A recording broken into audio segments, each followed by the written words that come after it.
Nakabenta ki Khubor ke baman kasngi subscribe yo Antor News.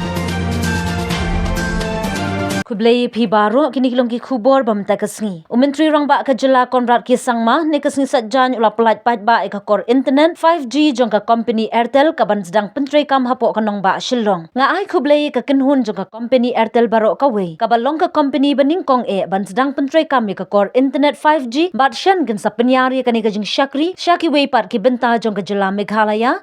Ha ka ba ki pat ba kanong ba shillong bat ka jylla baro ka we. Ken sngotenat ban pendon kam ya ka high speed 5G ang umentri rangba. Ya menta kani ka core 5G kan trekam syatang halat umkra, Lapalang, Nongra, Ying Sa Ulan, Lumau ba, Jayaw Light Dome, Pines Colony, Laban Red Cross, Maupat, Riat Soklur bat katu kat ni ki jaka. Ula ongling ba ka 5G kan plilat. Ha ka ban ai ka jing syakri ki pat ba ha ka lenti ka babiang ba, bat kiwe ki kam ai jing syakri ha ka liang ka kot ka kya, karep karyang bat kiwe kan long ka jing mentoy, ling ba ka jing don jong ka 5G. Ha ka ni ka jing pelat pat ba ka 5G laya don lang Chief Secretary ka jylla uba DP walang ki he officer ka sorkar bat ki he jong ka Airtel. So today Airtel has launched the 5G services officially in Shillong City, and I take this opportunity to congratulate the entire team of Airtel for having done that.